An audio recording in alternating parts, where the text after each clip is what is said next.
Welcome to my channel Learn Yourself. Let me discuss about the array concept in Java. Arrays concept தான் most important topics in all interview.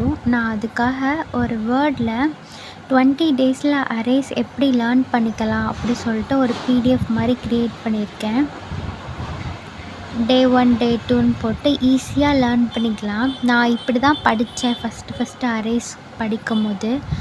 உங்களுக்கு என்ன language வேணாலும் choose பண்ணிக்கோங்க, ஆனால் arrays வந்து ரொம்ப ரொம்ப இம்பார்ட்டண்டான topics.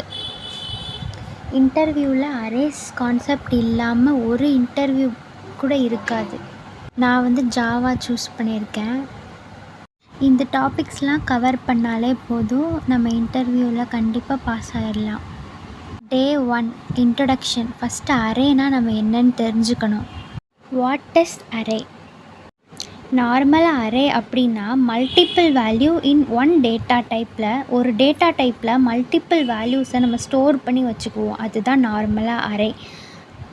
Arrays are a data structure in a programming used to store multiple values in a single variable. நிறைய வேல்யூஸை ஒரு சிங்கிள் வேரியபிளில் நம்ம ஸ்டோர் பண்ணிக்கலாம், அவ்வளோதான் array. Instance of declaring separated variables for each value. ஒரு வேல்யூக்கும் செப்பரேட்டாக கொடுக்காம ஒரே ஒரு வேரியபிளில் எல்லாத்தையுமே நம்ம ஸ்டோர் பண்ணிக்கலாம், அவ்வளோதான் அரேஸ்னால். புரிஞ்சு படிச்சிங்கன்னா எல்லாமே ரொம்ப ரொம்ப ஈஸியாக இருக்கும். இப்போ நம்ம ப்ராக்டிக்கலாக எப்படி சின்டாக்ஸ் எல்லாமே டிக்ளேர் பண்ணுறதுன்னு பார்க்கலாம். நான் எப்போவுமே இன்டர்வியூ எங்கேயாச்சும் போகிறேன்னா ஜாவா கம்பைலரில் மட்டும்தான் கோட் வந்து ரன் பண்ணி பார்ப்பேன். எக்லிப்ஸ் இதெல்லாம் யூஸ் பண்ண மாட்டேன். அப்போது தான் நம்ம என்ன தப்பு பண்ணுறோன்னு நமக்கே தெரியும். நான் வந்து ப்ரோக்ராம்ஸ் யூஸ் பண்ணுறேன். நீங்கள் எந்த கம்பைலர் வேணாலும் யூஸ் பண்ணிக்கோங்க, இல்லை எக்லிப்ஸில் கூட டைப் பண்ணலாம். கிளாஸ் எல்லாமே ஆட்டோமேட்டிக்காக ஜென்ரேட் ஆகும் எக்லிப்ஸ் இந்த மாதிரி யூஸ் பண்ணும்போது. அதே மாதிரி டாட் வச்சோடனே ப்ரீ டிஃபைன்டு கிளாஸ் எல்லாமே தெரியும். ஆனால் இதில் வந்து அப்படி கிடையாது. அதில் யூஸ் பண்ணிவிட்டு இன்டர்வியூவில் போய் அட்டன் பண்ணும்போது தான் நமக்கு தெரியும், என்னடா என்ன வரும்னே தெரிலையேன்னு யோசிப்போம். அதனால் நீங்கள் வந்து இன்டர்வியூ ப்ரிப்பேர் பண்ணுறீங்கன்னா இந்த மாதிரியே ப்ரிப்பேர் பண்ணுங்கள். சாரி, இது ஓப்பன் பண்ண கொஞ்சம் லேட் ஆயிடுச்சு. இப்போ நார்மலாக சின்டாக்ஸ் எப்படி டிக்ளேர் பண்ணலான்னு பார்ப்போம். அரேஸ் கான்செப்ட் வந்து எல்லா லாங்குவேஜ்லேயும் மோஸ்ட்லி சிமிலராக தான் இருக்கும். நான் வந்து ஜாவா சூஸ் பண்ணுறேன். கமாண்டில் ஜாவான்னு கொடுக்குறேன். ஃபஸ்ட்டு இன்ட் டேட்டா டைப் கொடுத்துட்டு ஸ்கொயர் ப்ராக்கெட், அது பக்கத்தில் அரேயோட நேம் கொடுக்குறோம். இது வந்து ஜஸ்ட்டு ப்ரிஃபர் பண்ணுறோம். இப்போ தான் சின்டாக்ஸ் போட போகிறேன். கமாண்டில் சின்டாக்ஸ்ன்னு டைப் பண்ணிட்டு அரே கொடுத்துட்டு ஈக்குவல் நியூ இன்ட்டு அதில் 5 டிக்ளேர் பண்ணுறேன் ஸ்கொயர் ப்ராக்கெட்குள்ளே.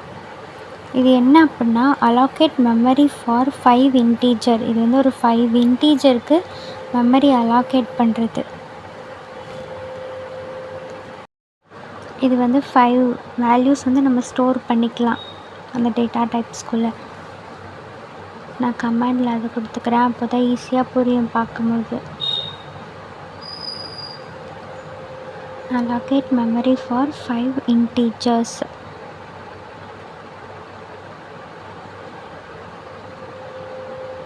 இப்போது சின்டாக்ஸை இப்படியும் டிக்ளேர் பண்ணலாம், இந்த மாதிரியும் டிக்ளேர் பண்ணலாம்.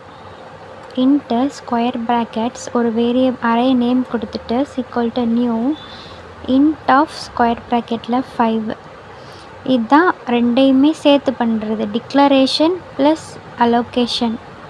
இப்படி தான் நம்ம சின்டாக்ஸ் வந்து ப்ரோக்ராமில் கொடுப்போம். இப்போ நம்ம சும்மா கோடை ரன் பண்ணி பார்ப்போமா? அவுட்புட் எதுவும் வராது, சும்மா ரன் ஆகும், அவ்வளோதான், எரர் வராமல். சாரி, நெட் ஆன்லைனில் போல். நெக்ஸ்ட் கிளாஸ்லாம் வேகமாக டீச் பண்ணுறேன். கனெக்ட் ஆகிடுச்சு.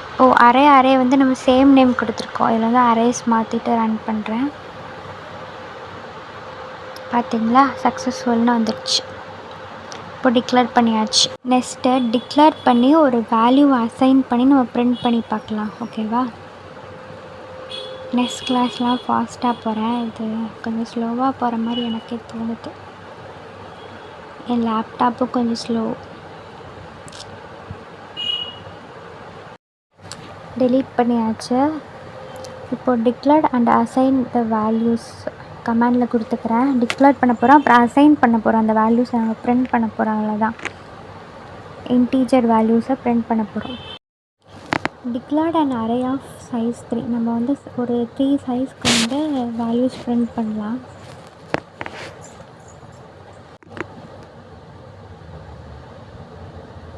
எப்பயும் போல தான் டேட்டா டைப்பு, ஸ்கொயர் ப்ராக்கெட்ஸ், அப்புறம் அரே நேம். எந்த நேம் வேணாலும் உங்கள் இஷ்டத்துக்கு கொடுத்துக்கலாம்.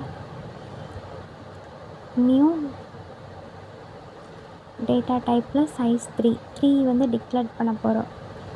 சைஸ் வந்து 3 நமக்கு. இப்போது அசைன் வேல்யூ நான் வந்து ஸ்டெப் பை ஸ்டெப்பாக எழுதுகிறேன் கமாண்ட் போட்டு, அப்போ தான் ஈஸியாக புரியும்.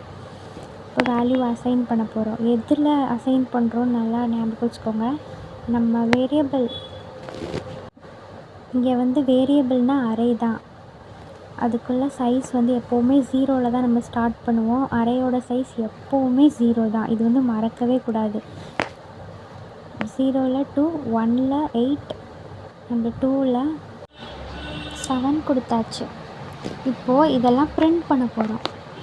அசைன் பண்ணிட்டோமா நம்ம. இப்போ இதெல்லாத்தையும் அவுட்புட்டில் நமக்கு ப்ரிண்ட் பண்ணணும். அதுக்காக எப்பயும் போல் system.out.println. இது வந்து நார்மலாக எக்லிப்ஸ், இன்டெல்ஜா அதெல்லாம் யூஸ் பண்ணும்போது அவுட்டுன்னு கொடுத்தாலே வரும். ஆனால் இதில் நம்ம தனித்தனியாக டைப் பண்ணணும். ஒரு ஸ்பெல்லிங் மிஸ்டேக்னாலும் அவுட்புட் வராது. இப்போது ஃபஸ்ட்டு வேல்யூ நம்ம ப்ரிண்ட் பண்ண போகிறோம்.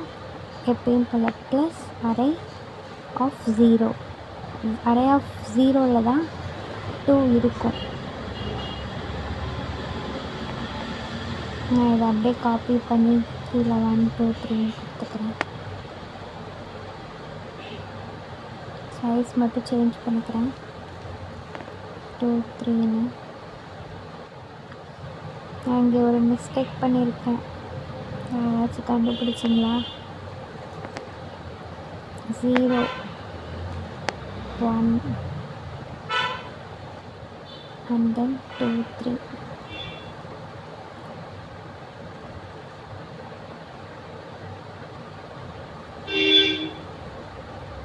பிரச்சனையே இப்படி தான், டெலீட் பண்ணும்போது பக்கத்துலேயே சேர்ந்து டெலீட் ஆகிடும்.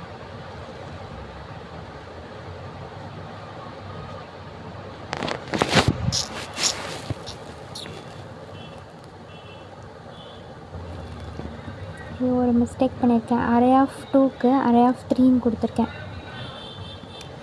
சின்ன மிஸ்டேக்னால அவுட்புட் வராது. This is a best. Change பண்ணிடலாம். இப்போ அவுட்புட் வரும். 2 போட்டாச்சு. இப்போ ரன் பண்ணலாம். அவ்வளோதான், நமக்கு ஃபஸ்ட் டே முடிஞ்சிருச்சு. அரேயை டிக்ளேர் பண்ணியாச்சு. செகண்ட் டேயில் பார்க்கலாம். டாட்டா. தேங்க்ஸ் ஃபார் வாட்சிங்.